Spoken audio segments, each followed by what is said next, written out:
Good morning children. Today we are going to do a recap, है ना। तो आज हम ये चैप्टर नंबर 9 का रिकैप करेंगे जो हमने ऑलरेडी पढ़ लिया है कि उसमें जो जो शॉर्ट में हम बता सकते हैं वो मैं बता देती हूँ। ये 11th क्लास और 9th क्लास दोनों के लिए बेसिक्स हैं। बेसिकली हमने पढ़ा था force and laws of motion. तो उसमें हमारे पास ये पता है हमें दो टाइप के फोर्स होते हैं, एक होता है हमारा पुश और एक होता है पुल। पुश मतलब धक्का देना, धकेलना, है ना। फोर्स हम किसी पे इस तरीके से लगा रहे हैं, और पुल मतलब मैं अपनी तरफ खींच रही हूँ। तो पुश और पुल दो टाइप के फोर्सेस होते हैं। अब हमारा जो फोर्स होता है उसके क्या इफेक्ट्स होते हैं, तो उस फोर्स के कारण ही मूवमेंट पॉसिबल है। कोई चीज मूवमेंट में है तो हम उसको स्टॉप कर सकते हैं, उसको चेंज कर सकते हैं उसकी स्पीड को। जैसे अगर आप बॉल है क्रिकेट में और आपने स्लो बॉल थी उसको फास्ट मार दिया, है ना, और उसका डायरेक्शन भी हमने चेंज कर दिया, तो ये चेंज द डायरेक्शन भी कर सकते हैं फोर्स के साथ। चेंज द शेप, अगर हमने डो लिया और उसको हमने रोल किया रोलर से, तो वो भी क्या हुआ, उसका शेप चेंज हो गया, तो हम उसको शेप को चेंज भी कर सकते हैं। तो ये सब फोर्स के कारण हुआ। अब बेसिक जो फोर्सेस होते हैं वो हमने दो पार्ट में डिवाइड किए, एक होता है बैलेंस्ड फोर्स और दूसरा होता है अनबैलेंस्ड फोर्स। बैलेंस्ड फोर्स मतलब होता है कि हमने कोई पॉजिटिव और नेगेटिव फोर्स दोनों एक जैसे लग रहे हैं और हमारी बॉडी मूव नहीं हो पा रही। जैसे मैंने यहाँ लिया, एक ब्लॉक रखा हुआ है मेरे पास, मैं यहाँ से पुश कर रही हूँ उस चीज को, और यहाँ से हमारे पास जो अर्थ के कारण जो प्रोड्यूस हो रहा है ना, एक तो ग्रेविटेशनल नीचे है, उसका अपोजिट रिएक्शन फोर्स लग रहा है। और जब भी हम चलते हैं या किसी चीज को पुल या पुश करते हैं तो हमारे पास सरफेस, अर्थ सरफेस के कारण ग्रेविटेशनल फ्रिक्शनल फोर्स प्रोड्यूस होता है। तो ये यहाँ पे हमारा फ्रिक्शनल फोर्स है जो कि यहाँ पर सरफेस के टच में होने के कारण प्रोड्यूस हो रहा है। तो वो मान लीजिए मैंने बोला कि फ्रिक्शनल फोर्स Fr जो है -10 है, और जो मैंने यहाँ पर पुलिंग फोर्स लगाया Fp वो हमारा 10 न्यूटन है। तो हम अगर टोटल फोर्स निकालेंगे Fr प्लस Fp तो वो हमारा कितना हो जाएगा, 0 हो जाएगा। तो मतलब हमारा ये बैलेंस्ड फोर्स है और हमारी कोई भी जो ब्लॉक है वो मूव नहीं हो सकती उस केस में। अब अनबैलेंस्ड फोर्स की क्या कंडीशन होती है, सेम वही चीजें लग रही है, ग्रेविटी भी लगेगी और उसका रिएक्शन फोर्स भी लगेगा, फ्रिक्शनल फोर्स भी लगेगा, और हम जो पुश कर रहे हैं वो भी लगेगा। अब जब हमने जो रिएक्शन फोर्स लिया है यहाँ पर, या फिर जो फ्रिक्शनल फोर्स लग रहा है अपोजिट डायरेक्शन में, वो -10 था जो हमने लिया था, सेम ब्लॉक पे ही बात कर रहे हैं, और मैंने उसके ऊपर अप्लाई किया 20 न्यूटन। पहले मैंने 10 किया था, अब मैंने किया 20 न्यूटन, मतलब मैंने फोर्स की वैल्यू को बढ़ा दिया। जैसे ही मैंने फोर्स की वैल्यू को बढ़ा दिया, अगर आप इन दोनों को ऐड करोगे, इनका सम नेट फोर्स निकालोगे तो कितना आ जाएगा, 20 - 10 इट इज 10 न्यूटन। मतलब 10 न्यूटन फोर्स अभी हमारी इस बॉडी पर अप्लीकेबल है, 0 नहीं हुआ। एप्लीकेबल मतलब ये किस डायरेक्शन में जाएगा, इस डायरेक्शन में, है ना, लेफ्ट डायरेक्शन में मूव करेगा। कितने फोर्स के साथ, 10 न्यूटन फोर्स के साथ। तो it is called balanced and unbalanced force. Now the next point is first law of motion. अब जैसे जो फर्स्ट लॉ था उसमें क्या था कि कोई भी बॉडी जो है वो हमेशा रेस्ट में रहेगी, और कोई भी बॉडी अगर मूव कर रही है तो वो कंटिन्यूअस मोशन में रहेगी स्ट्रेट लाइन में, जब तक कि हम उसके ऊपर कोई नेगेटिव फोर्स अप्लाई नहीं करते। जैसे अगर हम कोई बॉल को फेंकते हैं तो कुछ टाइम बाद वो जाके रुक जाती है। क्यों रुक जाती है, क्योंकि हमारा जो अर्थ सरफेस है वो उसके ऊपर फ्रिक्शनल फोर्स अप्लाई करता है ना। तो उस नेगेटिव फोर्स के कारण वो धीरे धीरे रुक जाती है ना। तो न्यूटन ने बोला कि ये जो उसके रेस्ट में रहने की या उसको अपनी पोजीशन को चेंज करने की जो रेजिस्टिविटी होती है उसको हम बोलते हैं उसका इनर्शिया। इनर्शिया मतलब उस बॉडी का मास।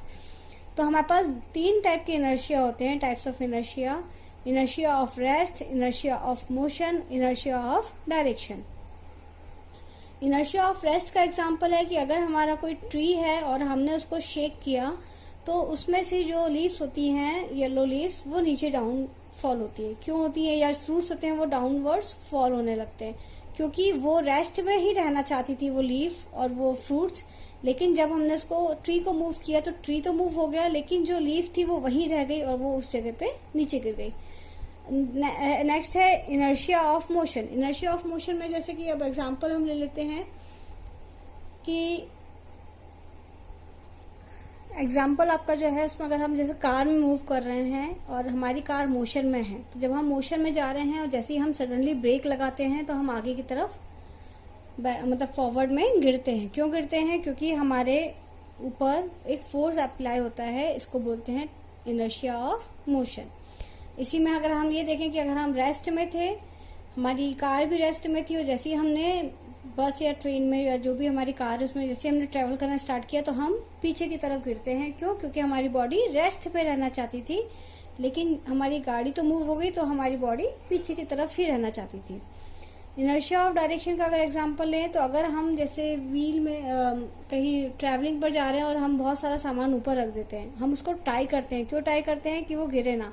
क्योंकि जब भी हम किसी टर्न पे मूव होते हैं तो हमारा जो लगेज है वो स्ट्रेट लाइन में ही जाना चाहता है, जिस लाइन से वो ट्रेवल कर रहा था। जैसे हम मुड़े, जैसे हमने ऐसे टर्न लिया तो वो नहीं टर्न होगा, वो सीधे जाके बाहर गिर जाएगा। इसलिए ये एग्जाम्पल हो गया इनर्शिया ऑफ डायरेक्शन के। सब बहुत सारे एग्जाम्पल्स होते हैं जो एग्जाम में 1 मार्क के आते हैं। नेक्स्ट हमारा है second law.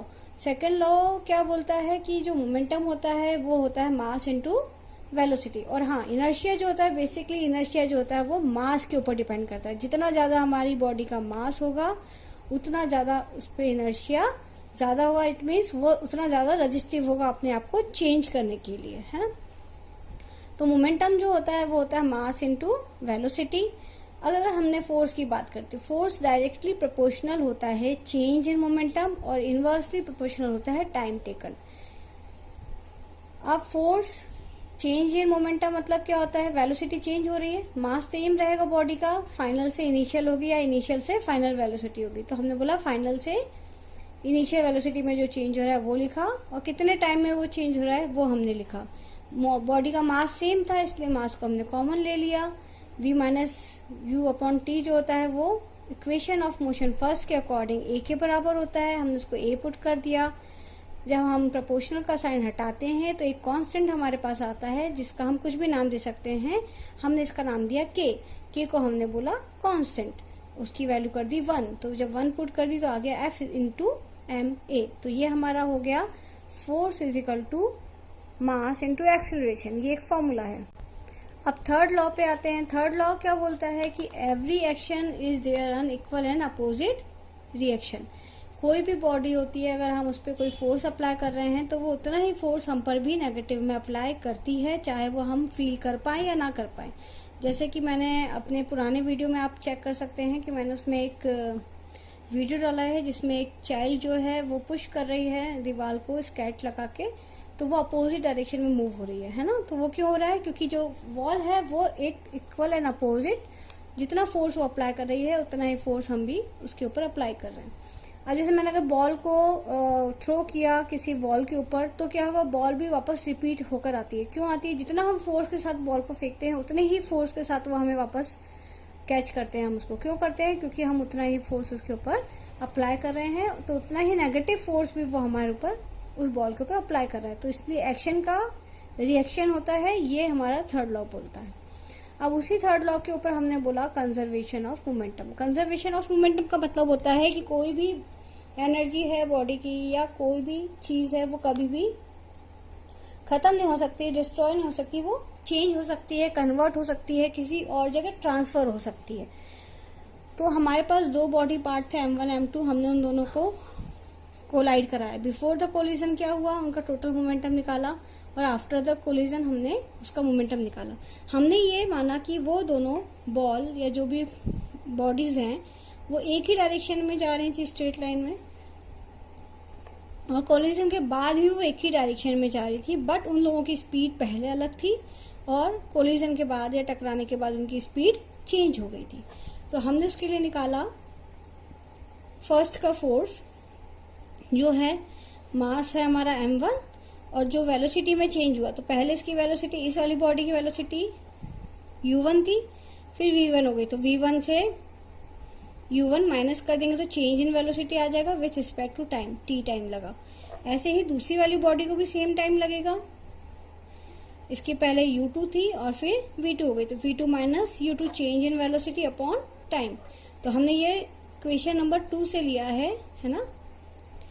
Force is directly proportional to change in momentum upon time, तो वो हमने लिया। हमने बोला कि इक्वल एंड अपोजिट फोर्स दोनों एक दूसरे पर लगाएंगे तो एफ और माइनस साइन जरूर लगाएंगे क्योंकि वो अपोजिट फोर्स है, रिएक्शन फोर्स है। जब हम इसको पूरा पुट कर देंगे वैल्यूज को तो हमारे पास ये आ जाएगा। So it is total momentum before the collision and total momentum after the collision, they are same. मतलब उन्होंने क्या किया, सिर्फ ट्रांसफर किया, मोमेंटम सेम रहा बॉडी का। अगर हम सेकंड लॉ की बात करते हैं तो सेकंड लॉ में भी बहुत सारे एप्लीकेशंस आते हैं। जैसे हम किसी भी चीज को कैच कर रहे हैं तो अगर हम कैच करते हैं तो क्या होता है, हाथ हमारा पीछे की तरफ जाता है। अगर हम हाथ आगे की तरफ करेंगे तो हमें बॉल ज्यादा हिट करती है, लेकिन हम उसके ही मोमेंटम के साथ अगर अपने आप को मूव कराएंगे तो हमें उतना फील नहीं होगा या हमारे को उतना पेन फील नहीं होगा। Conservation of momentum, third law of application ये है कि एरोप्लेन्स वगैरह में यूज करते हैं क्योंकि एक्शन का रिएक्शन फोर्स लगता है। तो जितना ज्यादा हम फ्यूल को बर्न कराते हैं उतना ही ज्यादा एरोप्लेन हाई स्पीड से ऊपर जाता है। या स्पेसशिप जो होती है वो जितना फ्यूल बर्न होगा, जितना ज्यादा हाई फ्यूल एकदम से बर्न कराते हैं तो पीछे जब वो एग्जॉस्ट गैसेस भेजती है बहुत ज्यादा स्पीड में, उतनी ही हाई स्पीड से हमारा जो रॉकेट होता है वो ऊपर की तरफ मूव करता है। तो ये एप्लीकेशंस हैं हमारे मोमेंटम के। बहुत सारे एप्लीकेशंस होते हैं, जैसे अगर कोई रनर है और या वो लॉन्ग जंपर्स है, वो क्या करते हैं, लॉन्ग जंप वाले रनिंग करके आते हैं। क्यों? क्योंकि आपकी बॉडी में कुछ मोमेंटम ऑलरेडी जनरेट हो जाए और वो हाई जंप कर सके। तो ये बहुत सारे रीजंस होते हैं। तो प्लीज इन सबको आप अपनी डेली लाइफ में भी देखिए और आप उसमें सोचिए कि ये कौन सा एग्जाम्पल हो सकता है। Thanks, like and subscribe my channel. Thank you everyone.